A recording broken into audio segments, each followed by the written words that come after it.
It is the indictment of former President Donald J. Trump and the rest of his RICO gang.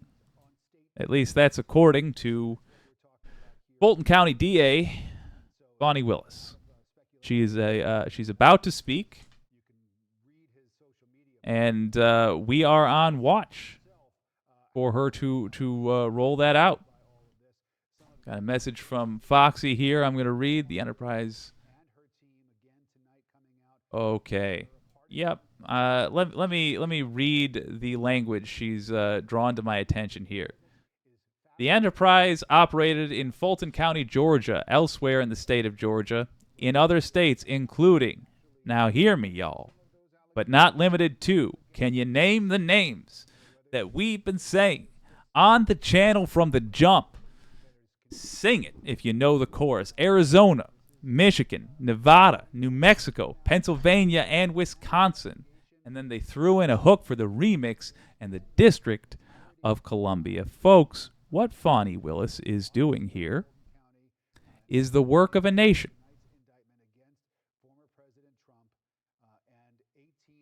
The evidence that comes to light due to her hard work can simply be referenced by other courts. Each one of these is going to get successively easier and easier. And as Trump fries on this pan, other folks are going to see it. Other folks who are involved in those conspiracies, they're going to see it, and they are going to do what these folks do. They are going to self-preserve. They are going to screw each other over, trying to escape the consequences of their actions. These are people, remember, state Republican officials, good God. Not only have they never had consequences for their actions, or rarely have, they're surrounded on all sides by people they see never experiencing consequences for their actions. So when they see Donald Trump and people they know in Georgia experiencing genuine consequences, I don't think they're going to be so brave. I think a whole lot of that courage was barroom talk from people that have never had to do barroom action. And they're about to see somebody get hit. And I suspect we're going to hear a whole lot of apologies. Bonnie Willis, doing the work of a nation. Can you imagine where we'd be if we had her instead of Merrick Garland? Fantasies for another day. Let's be glad she is where she is now. Because apparently that was the position she needed to be in to save our asses. Thank you, Bonnie Willis. Assuming, of course, she can prove all this in court. Who may assemble at the courthouse as a result of these charges being leveled tonight. She let law enforcement know, and the Fulton County Sheriff Pat Labat. This is the window I'm talking about. The middle of August. She made it very clear that this is when we were. Imminent. Here we go, getting ready. I do wonder, is this going to be televised? Willis now steps up to the microphone at the Fulton County Courthouse. Let's take a listen. Ooh. We don't need my mug up there for that. Get him, Bonnie. My friend, the spotlight's yours. You earned it.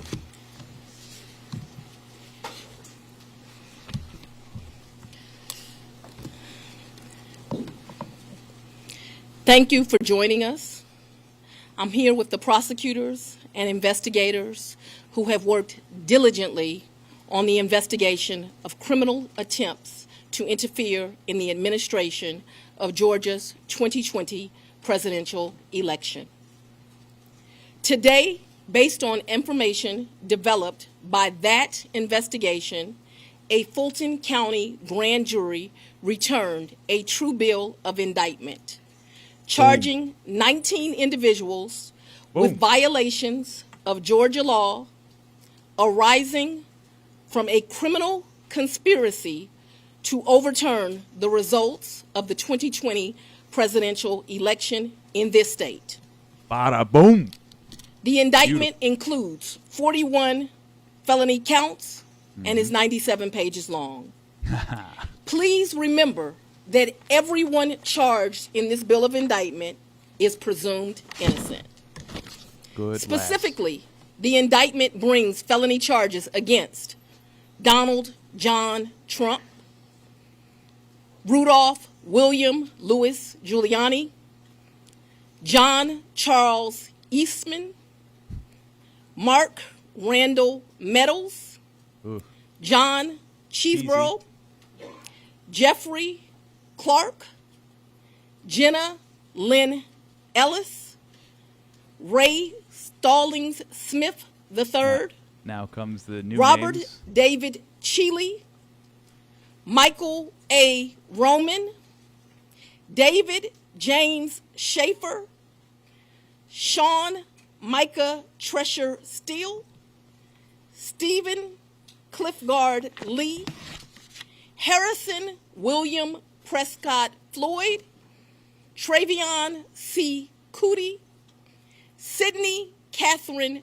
Powell, Kathleen Austin Latham, Scott Graham Hall, and Misty Hampton, also known as Emily Misty Hayes.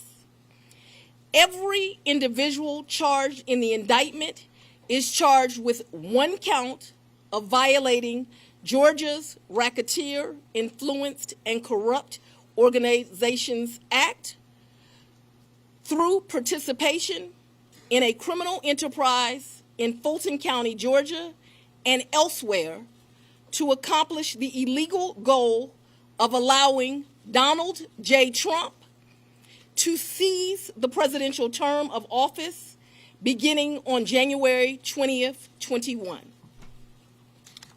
Hell yes. Specifically, the participants in association took various actions in Georgia and elsewhere to block the counting of the votes of the presidential electors who were certified as the winners of Georgia's 2020 general election. As you examine the indictment, you will see acts that are identified as overt acts and those that are identified as predicate acts, sometimes called acts of racketeering activity. Overt acts are not necessarily crimes under Georgia law in isolation, but are alleged to be acts taken in furtherance of the conspiracy. Many occurred in Georgia, and some occurred in other jurisdictions and are included because the grand jury believes they were part of the illegal effort to overturn the results of Georgia's 2020 presidential election. Bonnie Willis. The acts identified as predicate acts or acts of racketeering activity are crimes that are alleged to have been committed in furtherance of the criminal enterprise. Acts of racketeering activity are also charged as separate counts in the indictment against those who are alleged to have committed them. All elections in our nation are administered by these states, which are given the responsibility of ensuring a fair process and an accurate counting of the votes. That includes elections for presidential electors, Congress, state officials, and local offices. The state's role in this process is essential to the functioning of our democracy.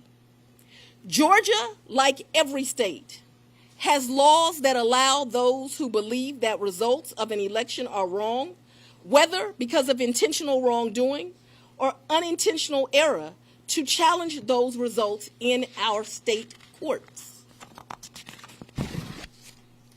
The indictment alleges that rather than abide by Georgia's legal process for election challenges, the defendants engaged in a criminal racketeering enterprise to overturn Georgia's presidential election result. Subsequent to the indictment, as is the normal process in Georgia law, the grand jury issued arrest warrants for those who are charged. I am giving the defendants the opportunity to voluntarily surrender no later than noon on Friday, the 25th day of August, 2023. Ooh, yes. I remind everyone here that an indictment is only a series of allegations based on a grand jury's determination of probable cause to support the charges. It is now the duty of my office to prove these charges in the indictment beyond a reasonable doubt at trial. Get 'em. I would like to take a moment to thank the Superior Court Clerk, Shay Alexander, and her staff for staying late and making sure that this indictment was Good egg. processed. I would Good also egg. like to thank the men and women of Sheriff Labatt's office for keeping the courthouse open, but most importantly for keeping us safe over the weeks and months that have led up to this indictment, and for what I know they will continue to do to keep us safe. Sad that that's necessary, but We also want to thank the Atlanta Police Department and other law enforcement partners who have worked with the sheriff to keep us safe. I will now take a very limited number of I questions imagine. prior to going to sleep.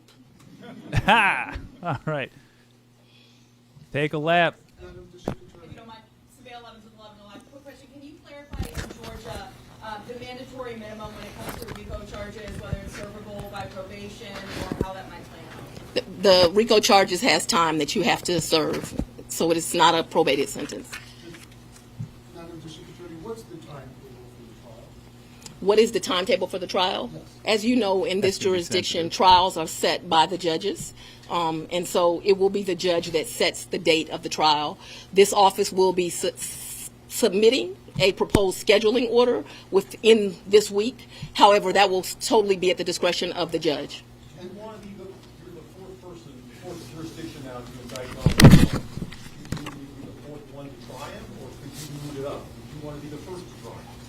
I don't have any desire to be first or last. I want to try him and be respectful for our sovereign states. We do want to move this case along, and so we will be asking for a proposed order that occurs a trial date within the next 6 months. Madam District Attorney, there was earlier today, there was a fictitious Oh, document yeah. to the Fulton County Oh, yeah. Sheriff's Office that was circulated online with charges against former President Donald Trump. That fictitious document matched exactly the charges that we now see in this indictment. Can you tell us more about that document leak? Because now you have the former president's lawyers who are saying this is emblematic of a serious problem with your office. No, I can't tell you anything about what you refer to. What I can tell you is that we had a grand jury here in Fulton County. They deliberated till almost 8 o'clock, if not right after 8 o'clock. An indictment was returned. It was true billed, and you now have an indictment. I am not an expert on clerks' duties or even administrative duties. I wouldn't know how to work that system, and so I'm not going to speculate.